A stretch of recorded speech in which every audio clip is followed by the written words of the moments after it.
오늘 우리가 함께 묵상할 말씀은 누가복음입니다. 누가복음 17장 11절에서 19절까지 말씀, 예수님 당시에 실제로 있었던 사건이지요. 실제 있었던 그 일을 제가 한번 쭉 읽어가 보겠습니다.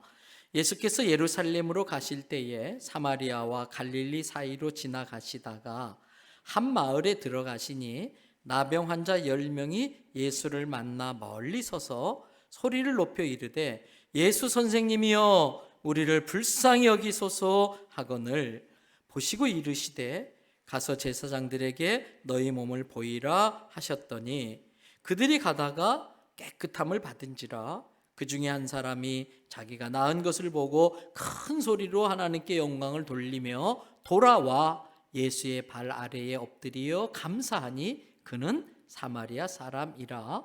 예수께서 대답하여 이르시되 10사람이 다 깨끗함을 받지 아니하였느냐? 그 9은 어디 있느냐? 이 이방인 외에는 하나님께 영광을 돌리러 돌아온 자가 없느냐 하시고 그에게 이르시되 일어나 가라 내 믿음이 너를 구원하였느니라 하시더라. 아멘. 할렐루야. 오늘 또 저와 여러분의 가정, 자녀 그리고 하는 모든 일들마다 하나님의 돕는 손길이 함께 하시기를 주님의 이름으로 축복합니다. 교육 쪽에 종사하시는 분들은 잘 아실 겁니다. 사람의 그 학생의 지능을 수치로 계산해서 나타내는 것을 IQ, Intelligence Quotient라고 이렇게 이야기를 해요. 이 IQ가 좋으면 참 좋지요. 그러나 그것만으로 부족하답니다. 1999년부터 등장하기 시작한 용어인데 감성지수, Emotional Quotient, EQ라는 것이 있어야 성공적인 인생을 살 수 있다는 거예요. EQ는 정서적인 부분입니다. 다르게 말하면 공감 능력이라고 할 수 있습니다. 다른 사람의 아픔, 슬픔 같이 울어줄 수 있고 또 기쁨에 같이 춤추며 같이 좋아해 줄 수 있는 이 감성 능력이 탁월해야 인생을 성공적으로 살 수 있는 확률이 많다는 거예요. 그래서 이 IQ와 더하여 EQ를 굉장히 중요하게 생각해요. 그런데 거기에 더해서 요즘은 JQ라는 것이 있어야 인생을 성공할 수 있다는 거예요. 사실 JQ라는 것은 없습니다. 이것은 사람들이 장난삼아 만든 건데 우리나라 말로 잔머리 굴린다 그러지요. 그래서 잔머리 지수, 그래서 이 잔자의 앞자를 J자 써서 JQ 그래요.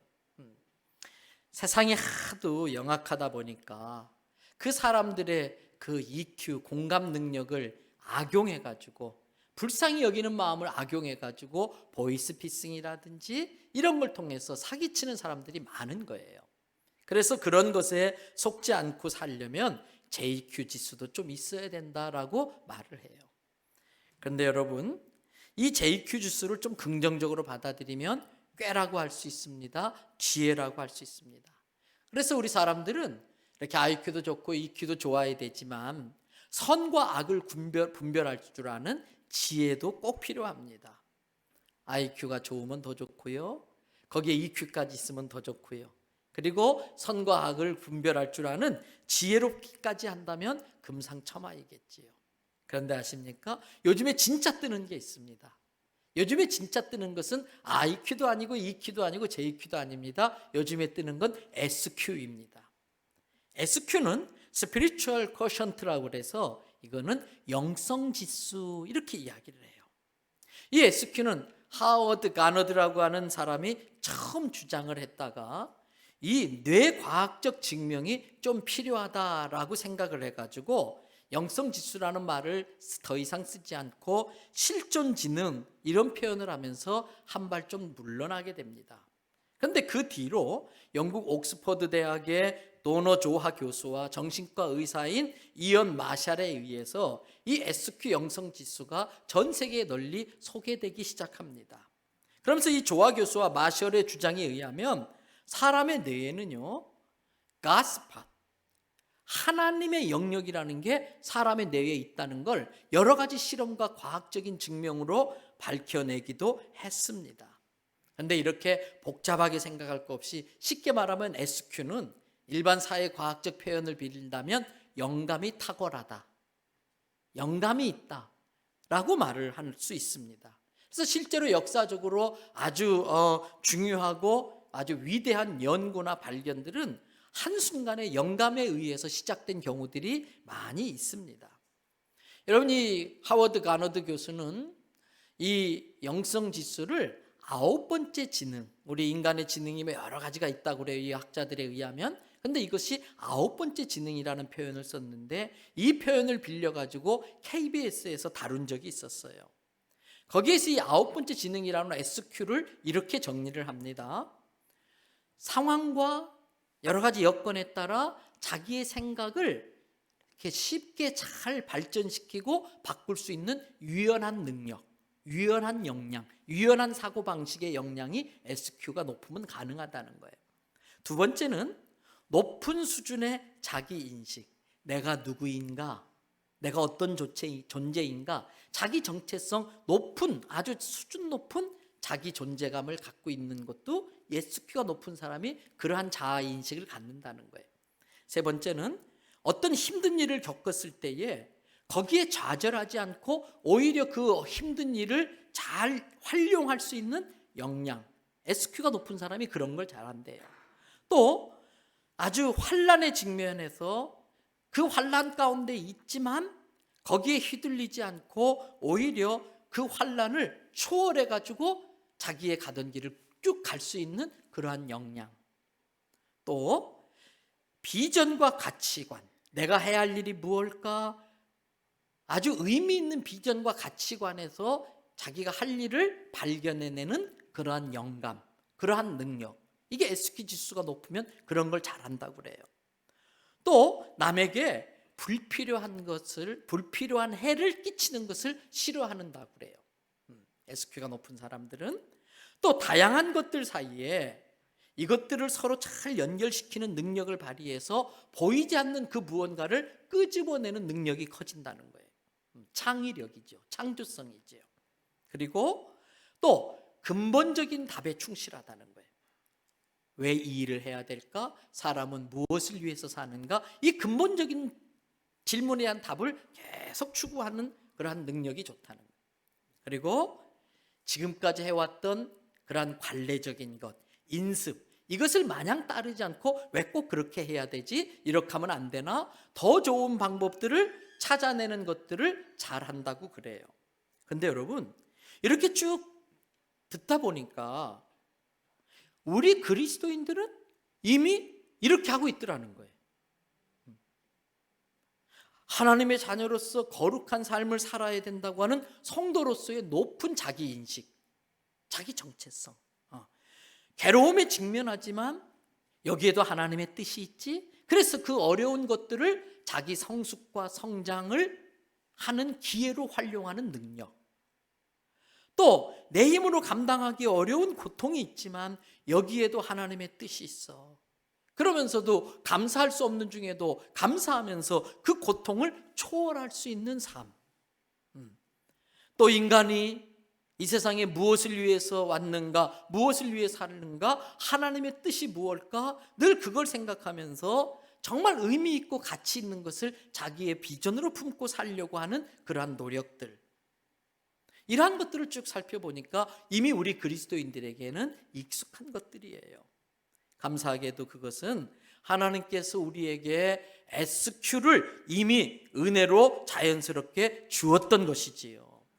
그래서 주파수만 맞으면 라디오가 잘 나오는 것처럼 우리가 믿음으로 하나님께 주파수를 맞추기만 하면은 하나님의 은혜로 우리에게 SQ가 흘러 들어오고 영성 지수가 팍팍 올라갈 줄을 믿습니다.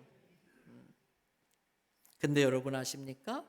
이 SQ 지수가 올라갈수록 우리는 더 능력 있는 성도의 삶을 사는데 이 SQ 지수를 올리는 비결이 있어요. 이 SQ 지수와 함께 또 하나 믿는 사람들에게 필요한 지수가 있는데 TQ 지수예요. TQ 지수. 이 T는 Thanksgiving, Thank you, quotient, 감사 지수예요. 감사 지수가 높으면 영성 지수가 올라가고 영성 지수가 높은 사람이 어떤 누구보다도 능력 있는 힘을 발휘하게 된다는 겁니다. 여러분, 이 감사지수, 영성지수가 높았던 사람 중에 한 명이 사도 바울입니다. 사도 바울은 로마 감옥에서 기록한 빌립보서, 감옥에 gat혀 있는 주제에 감옥 밖에 마음 놓고 다니는 사람들에게 훈계를 하는데 뭐라고 훈계하느냐?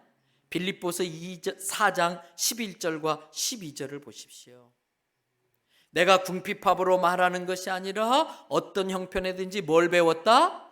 나는 자족하는 법을 배웠다. 스스로 만족하는 법을 사도 바울이 배웠다는 거예요. 그랬더니 2절에 나는 비천에 처해도 아무 문제 없고 풍부에 처해도 교만해지지 않고 흥청망청하지 않고 비천에 처한다고 옹색해지지도 않고 모든 일, 때로는 배부를 수도 있음에도 때로는 배고플 수도 있어도 풍부와 궁핍에 처할 줄 아는 일체의 비결을 터득했다라는 거예요. 일체의 비결이 무엇일까? 여러분, 자족하는 법을 배워 비천에 처할 줄도 알고 풍부에 처할 줄도 알아 모든 일 곧 배부름과 배고픔과 풍부와 궁핍에 처할 줄 아는 일체의 비결을 배웠다고 하는 사도 바울이 그 비결을 요즘 새벽기도 시간에 우리가 묵상하고 있는 데살로니가 전서에서 알려주고 있어요. 여러분, 요즘 새벽기도 참 좋습니다. 저는 새벽기도 시간에 말씀 묵상하면서 얼마나 많이 은혜 받는지 몰라요. 많은 분들이 자녀와 가정과 사업과 교회를 위해서, 이 나라를 위해서 조금 새벽마다 나와서 기도하는데 한번 도전해 보세요. 새벽기도 때 요새 묵상하고 있는 데살로니가 전서 5장 15절에서 18절까지 에서 사도 바울은 이렇게 말해요. 15절 보십시다. 3가 누가 누구에게든지 어떻게 하지 말라고요? 악으로 악을 갚지 마라. 그리고 서로를 대하든지 누구를 대하든지 모든 사람을 대할 때마다 무엇으로 대하라? 선으로 대하라. 그리고 16절을 보세요. 항상 기뻐할 일이 있을 때 기뻐하는 건 예수 안 믿는 사람도 할 수 있는 일이에요. 그런데 항상이라는 조건이 붙었기 때문에 쉬운 일이 아니에요. 때문에 아무나 할 수 있는 게 아닌데 너희들은 그래도 항상 기뻐하면서 살아라. 그런데 그게 말이 쉽냐 이거예요. 악한 자까지도 선하게 대하는 게 쉽냐? 그 지경에서도 기뻐할 수 있는 게 쉽냐? 아니다. 그래서 늘 나에게 그렇게 살아갈 수 있는 힘을 얻을 수 있도록 나에게 그 힘을 구하는, 쉬지 말고 뭐 해라? 기도해라. 그러면 너희는 18절에 어떤 삶을 살 수 있게 될 것이다? 범사에 감사하며 살 수 있단다. 우리 그리스도인들은 하나님의 뜻대로 살기로 결심한 사람들입니다. 하나님의 뜻이 다른 게 아닙니다. 모든 악한 자에게까지도 선하게 대하고 그 지경에서도 항상 기뻐하고 그러면서 겸손히 나는 아무것도 아닙니다. 내 힘으로는 안 됩니다. 하나님 저를 불쌍히 여겨주세요. 저를 도와주세요. 이렇게 쉬지 말고 기도하면서 하나님께 은혜를 구하면서 모든 일에 합력하여 선을 이루어 주실 걸 믿고 감사하며 살아라. 이게 나의 뜻이다. 그리스도 예수 안에서 너희를 향한 나의 뜻이니라. 여러분, 그러면 이러한 일은 아무나 할 수 있는 게 아니지요. 이러한 일은 앞에서 말씀드린 영성지수 SQ가 높은 사람만이 할 수 있는 거예요. 그 SQ를 높이는 비결이 TQ 감사지수예요. 그래서 앞에서 소개했던 빌립보서 4장 11절 12절에서 일체의 비결을 배웠다고 했던 사도 바울이 그 일체의 비결을 통해 영성지수를 올렸기 때문에 이어서 하는 고백이 있습니다. 우리가 이미 잘 알고 있는 빌립보서 4장 13절 빌사일삼, 이렇게 우리가 외우기도 하지요. 우리 다 같이 함께 선포하도록 하겠습니다.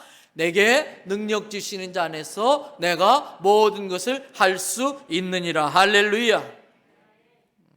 그렇습니다.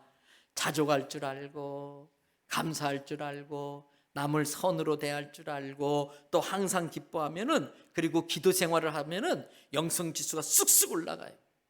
영성지수가 올라가면은 내게 능치 못할 일이 없는 능력 있는 성도의 삶을 살 줄로 믿습니다. 오늘은 특별히 그 중에서도 다음 주일이 추수감사주일이기 때문에 감사에 대한 말씀을 좀 더 드리려고 그래요. 하나님의 자녀들은 어떤 경우에도 감사하며 살아야 할 줄로 믿습니다. 어떤 경우에도 감사할 줄 알며 사는 게 행복의 비결입니다. 여러분, 어떤 상황 속에서도 입에서 감사의 고백을 할 줄 아는 사람이 행복한 사람이에요. 사탄은 늘 우리 입에서 원망과 불평이 나오게 유혹합니다. 그런 쪽으로 자꾸 우리를 끌고 갑니다. 그래서 우리 입에 파수꾼을 세워달라고 기도하셔야 돼요. 그 하나님이 세워준 파수꾼의 힘을 얻어서 내 입에서 감사가 끊이지 않으면 원망, 불평이 들어올 새가 없어요.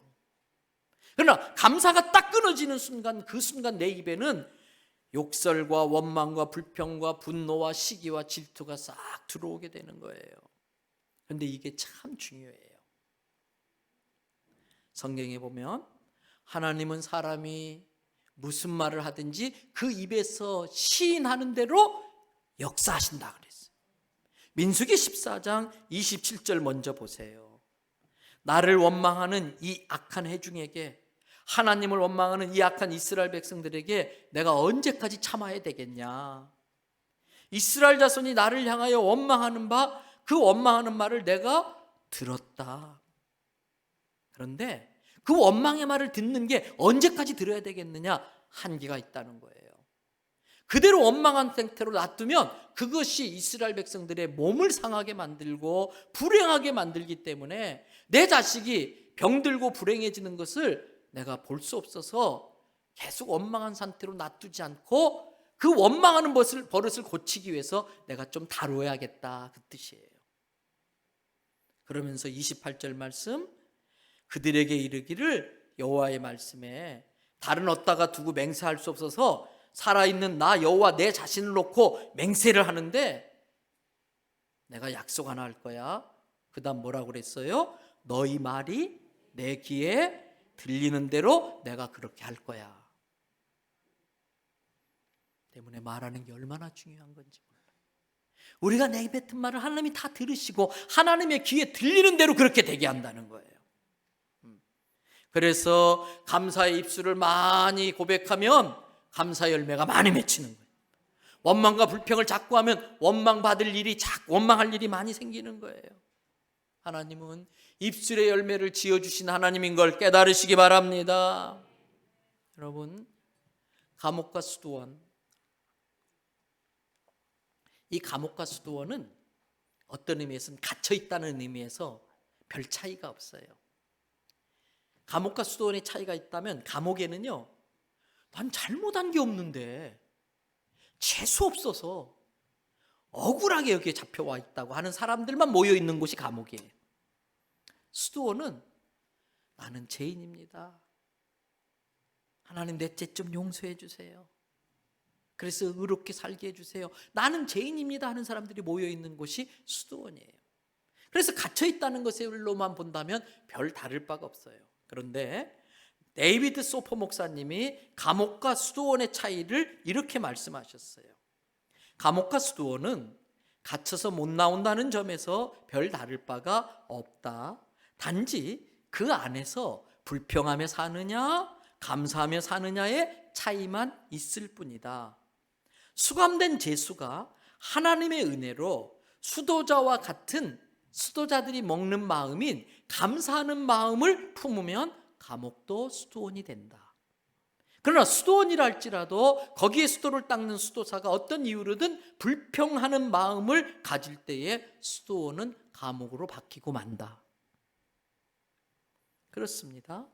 내 인생을 감옥으로 만들 것인가? 주님과 동행하는 낙원으로 만들 것인가? 내 입으로 결정하는 거예요.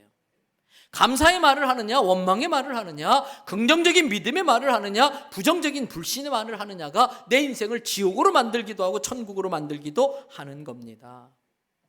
오늘 본문에 보니까 예수님께서 한 마을을 지나가세요.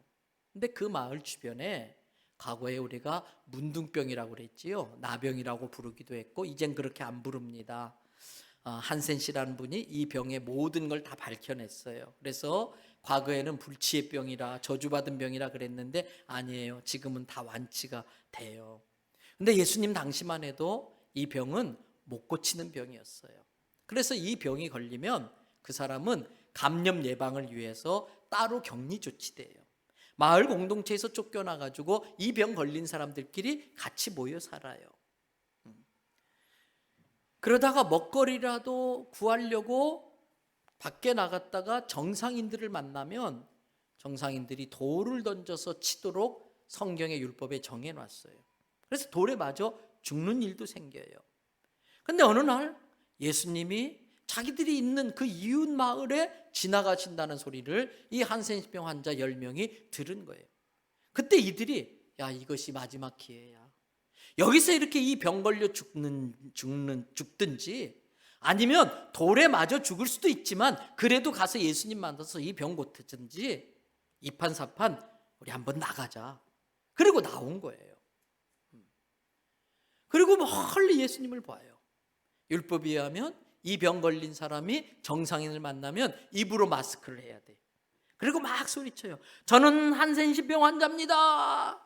그러면 그걸 들은 사람이 정상인이 돌을 들어서 막 치는 거예요. 근데 예수님을 보고서 이 사람들이 소리치는 거예요. 예수 선생님이요, 예수 선생님이요, 우리를 좀 불쌍히 여겨주세요. 그걸 본 예수님이 불쌍히 여겨요. 긍휼히 여겨요.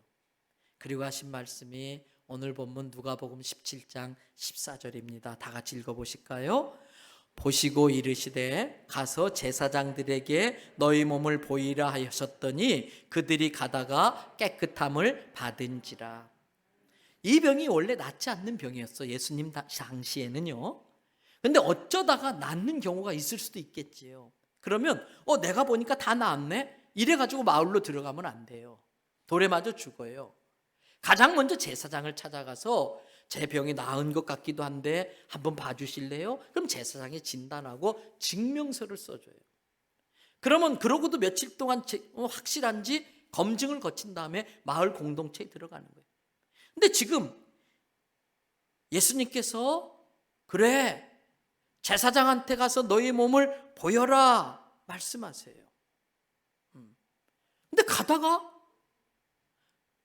제사장에게 가지 않을 정도로, 자기들도 물론 법적으로 제사장에게 가긴 했겠습니다마는 자기들이 보기에도 완전히 나았다고 느낄 정도로 깨끗이 나아버린 거예요.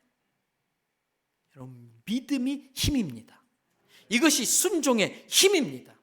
예수님이 어떤 주문을 외운 것도 아닙니다. 무당국 타는 것처럼 이상한 제스처를 취한 것도 아닙니다. 약초를 짓이겨서 발라주지도 않았습니다. 단지 제사장들에게 너희 몸을 보이라라고 말씀만 하셨어요. 그런데 그 병이 그대로 있었지만 예수님의 말씀하셨으니까 우리는 믿을 거야 믿고 갔더니 병이 나았어요. 이게 믿음의 힘입니다. 그런데 아십니까? 믿음과 감사는 별개더라고요. 믿음과 감사는 별개더라고요. 모두 몇 명이 나왔습니까? 10명이 나왔어요. 근데 그 중에 오직 한 사람, 그 한 사람만 큰 소리로 하나님께 영광 돌리고 돌아와 예수님께 엎드려 감사를 표현했어요. 그런데 성경은 이 사람을 어느 지역 사람인지 분명히 밝혀요. 어느 지역 사람이었어요? 사마리아. 사마리아는 북이스라엘과 남유다로 나뉘어져 있을 때 북이스라엘 지역의 수도인데 아수라는 나라가 거기를 쳐들어와서 정복을 하고 이 유대 민족을 좀 자기 민족으로 동화시켜야겠다 싶어서 이방 사람들 이주시켜서 강제 결혼시켜버렸어요. 그때부터 유대인들은 저 사마리아에 사는 놈들은 유대인 아니야, 저것들의 피는 더럽혔어, 그러면서 이방인보다 더 못하게 취급했어요. 때문에 유대인은 평상시에 하나님께 받은 은혜가 많은 사람들입니다. 감사가 훈련되어진 사람들이에요. 훈련되어져 있어야 하는 사람들이에요. 사마리아인은 감사하기보다 맨날 저주받고 모욕당하고 멸시당하고 원망할 거리가 많은 사람이에요. 원망이 익숙해져 있어야 되는 사람이에요. 근데 보세요, 감사가 익숙해져야 될 유대인들 9명은 감사하지 않았어요. 원망에 익숙해져 있어야 될 이 사마리아 사람은 감사했어요. 그래서 감사하는 자와 감사하지 않는 자가 1대 9. 오늘 설교의 제목이 여기서 나왔어요. 감사할 줄 아는 자와 감사할 줄 모르는 자가 1대 9. 여러분, 그렇습니다. 믿음과 감사는 별개예요. 그래서 믿음으로 받는 축복이 있고요, 감사함으로 받는 축복이 따로 있더라고요.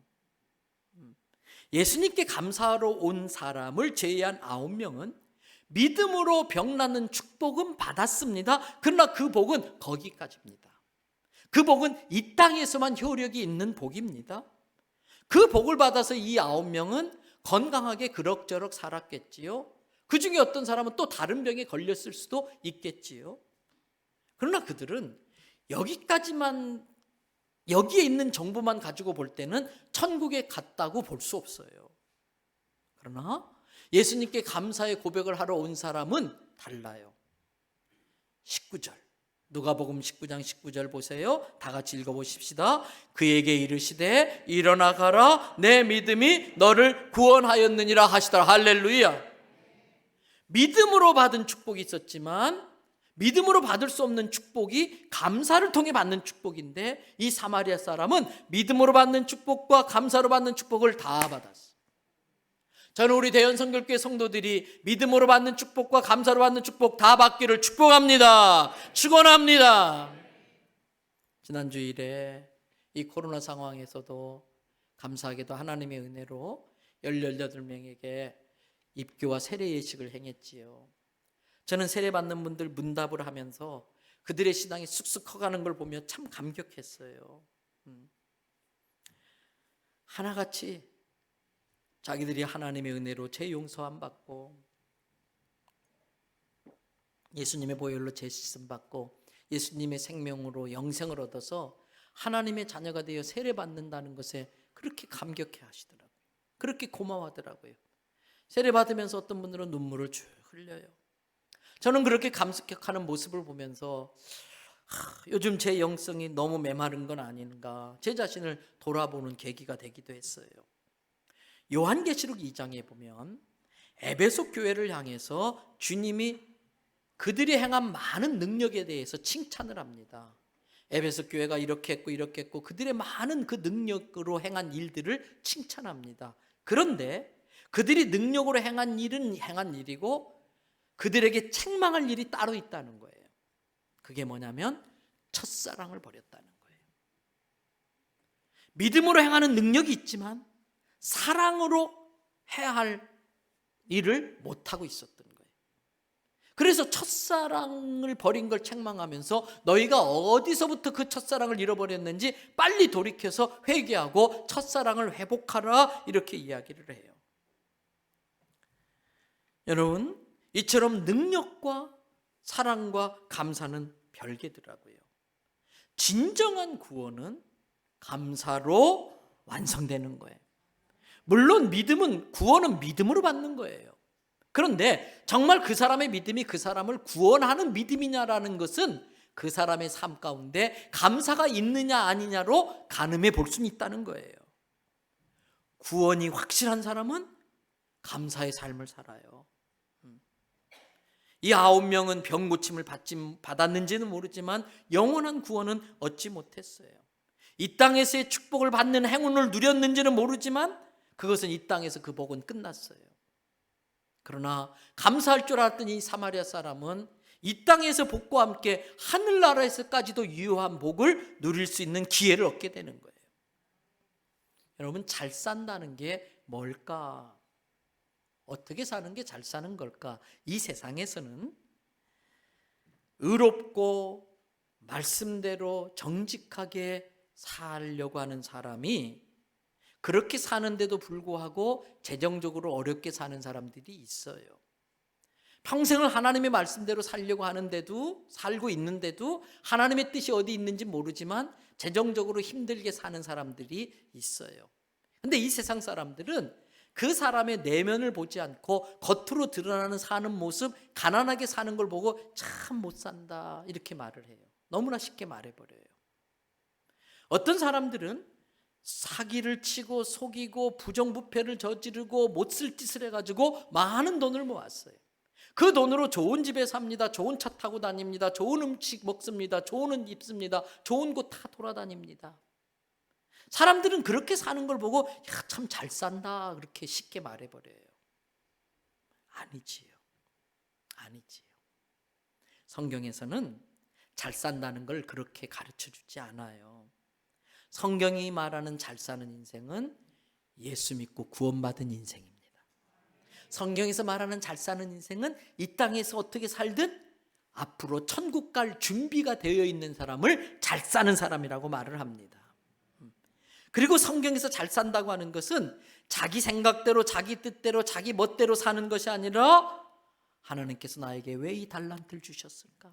하나님께서 나에게 왜 이 직장에서 일하게 하셨을까? 하나님께서 내게 왜 이런 은사를 주셨을까? 하나님께서 나에게 왜 이러한 물질을 주셨을까? 이걸 깨달으면서 자기의 은사와 직업과 달란트와 물질을 하나님의 뜻을 이루는 일에 쓰면서 하나님의 나라를 세워가고 다른 사람들을 전도하고 다른 사람을 사랑하며 헌신하며 사는 사람을 잘 산다라고 말을 합니다.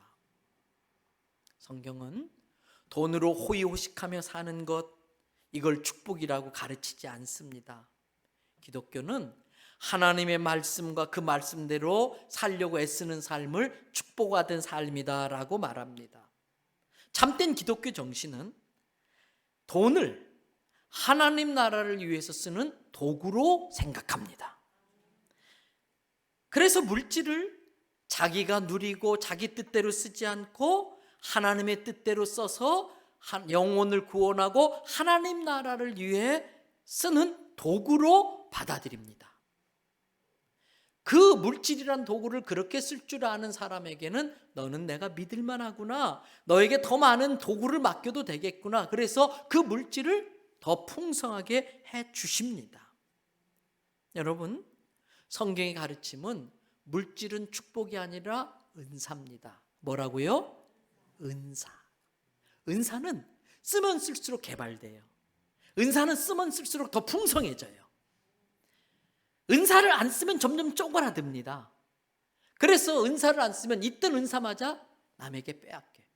한 달란트 겨우 갖고 있던 사람을 그것마저 뺏어서 오히려 5달란트나 이미 있는 사람한테 줘버리는 게 은사예요. 그러므로 우리는 물질을 축복으로 생각하지 말고 감사의 도구로, 영혼을 살리는 도구로, 하나님 나라를 세우는 도구로 쓸 줄 아시기를 바랍니다. 그게 잘 사는 인생이에요. 하나님의 말씀에 깨달음 들으려고도 하지도 않고 깨달음도 없고 반응도 없고 순종도 없고, 교회는 다니지만 늘 자기 마음대로 자기 하고 싶은 대로 살고 자기 쓰고 싶을 대로 쓰고, 이건 잘 사는 게 아닙니다. 누가복음 12장에 보면 우리들이 잘 아는 부자 이야기가 나오지요. 이 부자가 얼마나 물질을 많이 모으고 얼마나 똑똑한지 사람들이 이 부자를 보고 성공했다 말이에요. 성공한 기업가다, 젊은이들이 이 부자를 닮고 싶다 그렇게 말을 해요.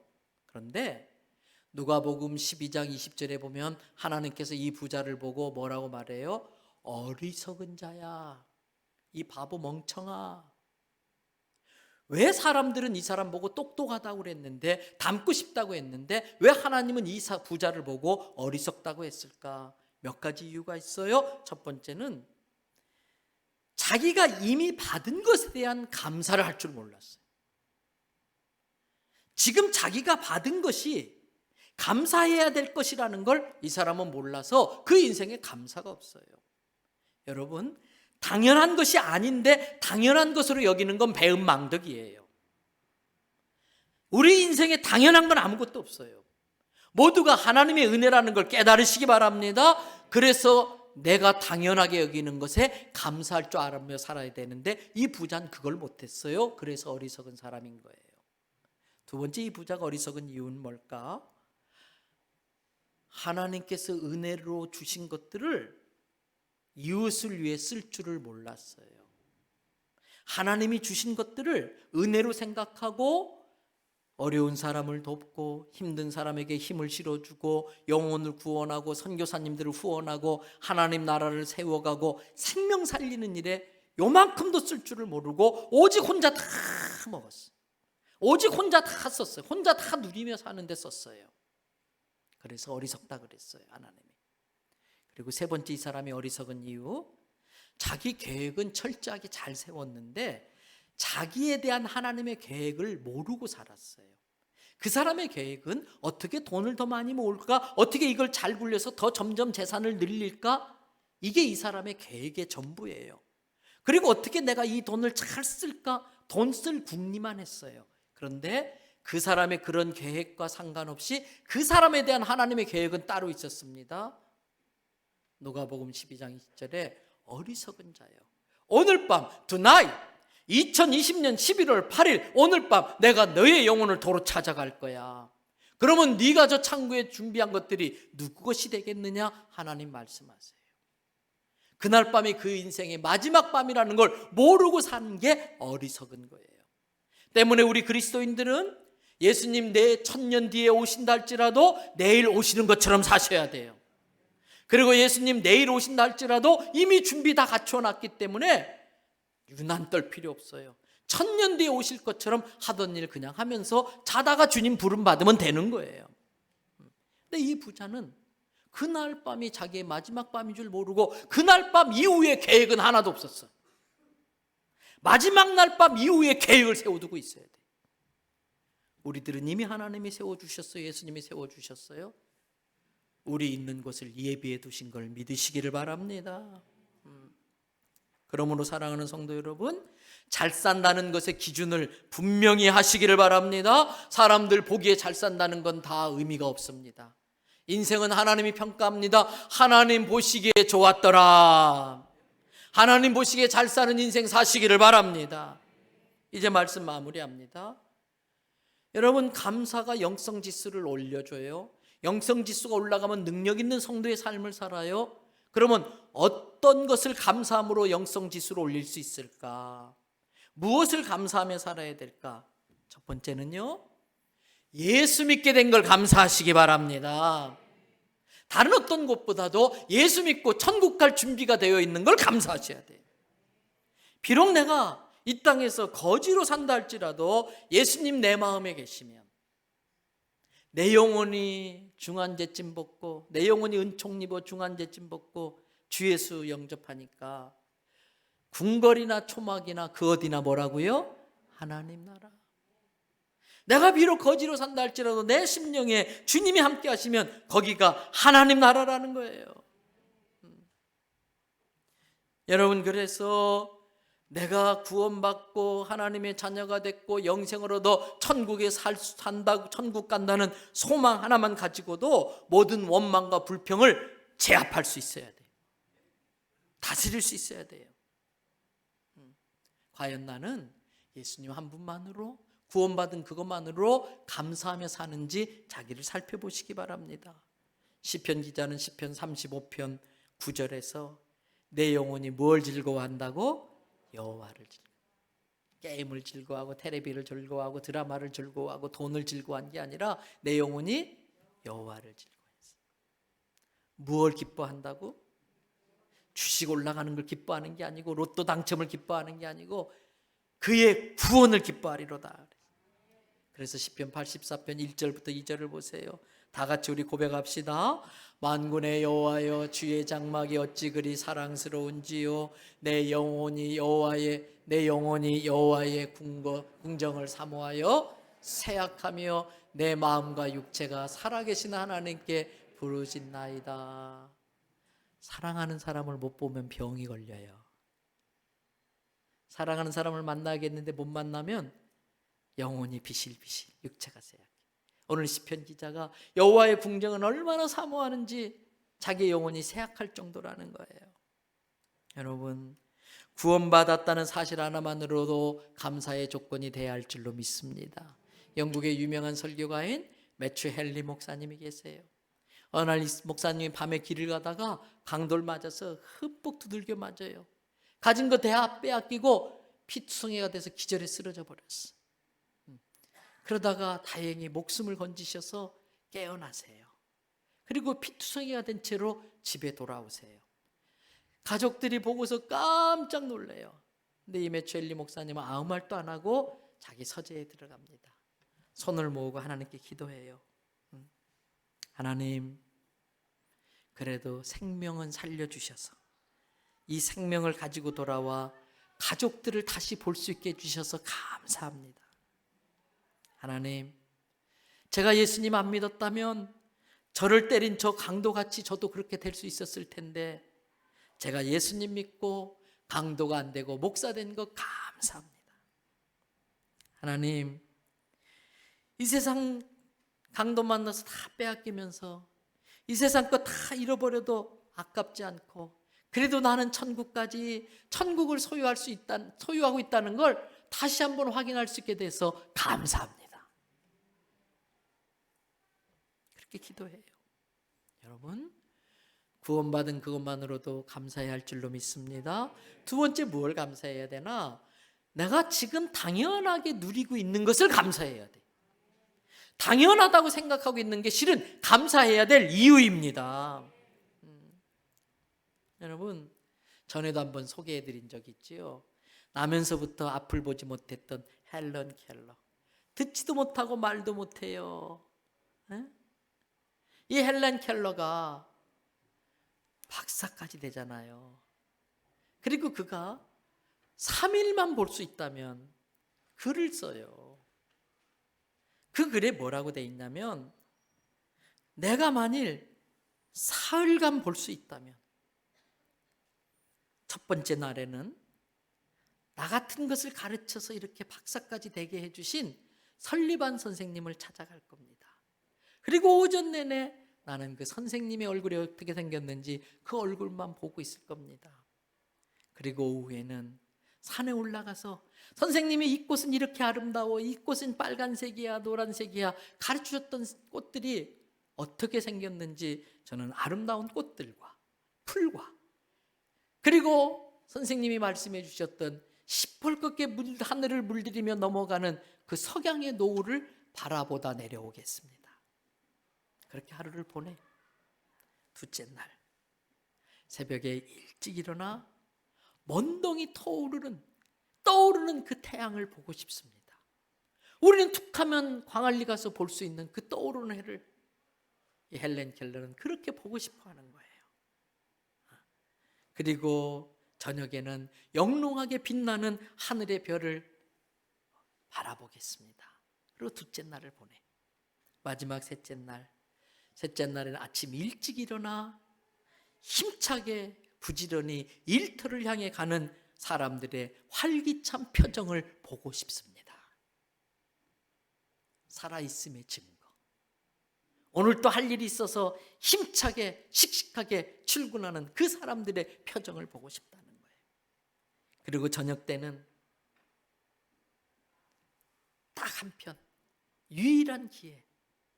우리는 언제나 볼 수 있는데 딱 한 번 볼 수 있는 아름다운 영화 한 편을 보고 싶습니다. 그리고 저녁에는 길거리를 돌아다니며 화려한 네온샤인과 쇼윈도의 상품을 구경하고, 그리고 저녁에 돌아와 지난 3일 동안 볼 수 있게 해주신 하나님께 감사 기도를 드리겠습니다.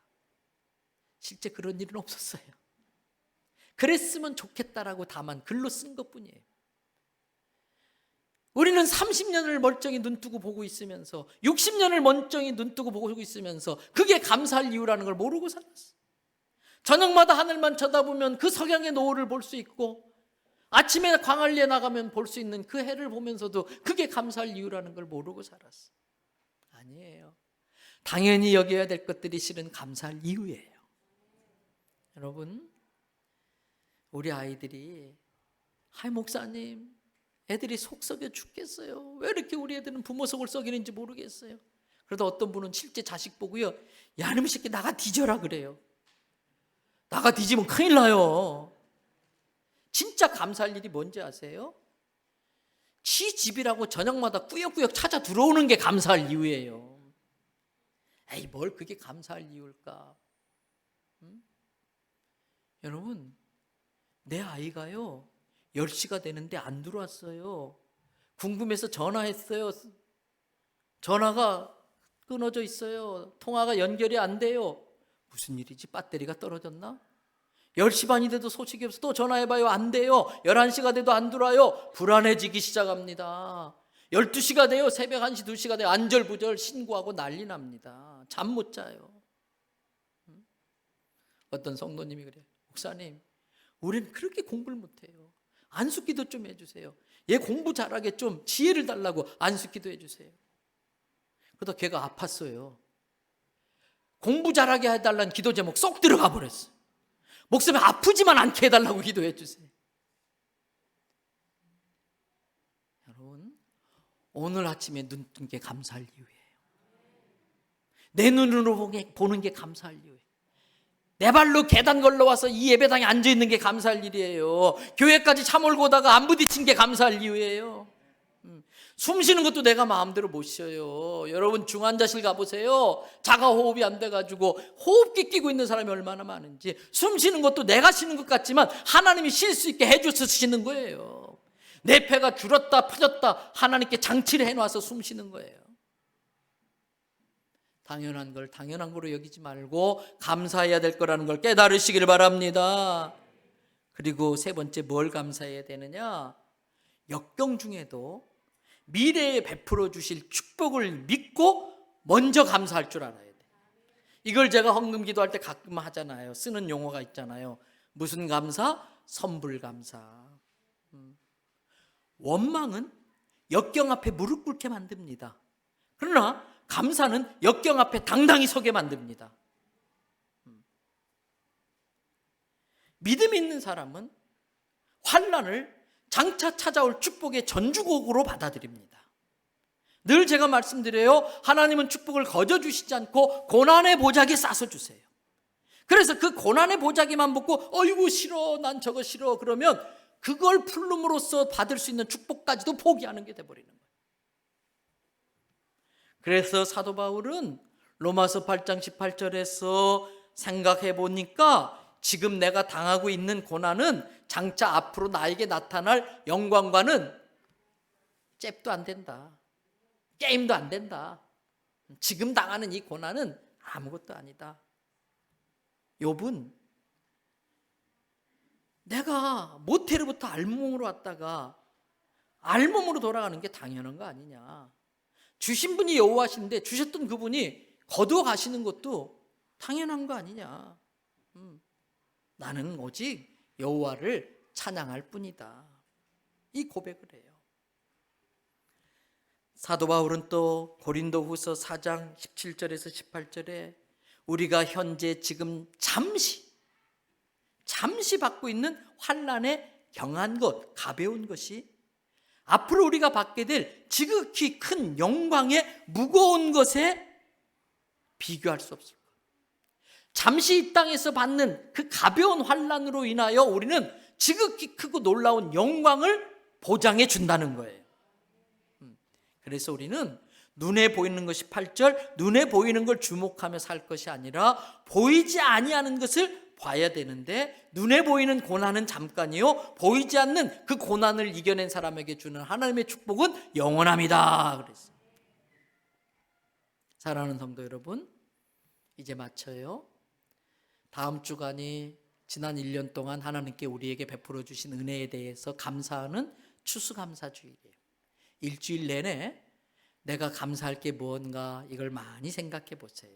그래서 잃어버린 첫사랑과 잃어버린 감사를 회복하시기 바랍니다. 없는 감사도 만들어서 감사해 보시기 바랍니다. 작은 것에 감사하면 크게 감사할 일이 생기는 겁니다. 우리 교회는 감사하는 자와 감사하지 않는 자가 1대 9가 아니라 감사하는 자와 감사하지 않는 자가 10대 빵이 되기를 바랍니다. 그러한 감사를 통해서 SQ 지수를 최대한 끌어올려서 내게 능력 주시는 자 안에서 모든 걸 감당해내는 능력 있는 대연성교회 성도 되기를 주님의 이름으로 축복합니다.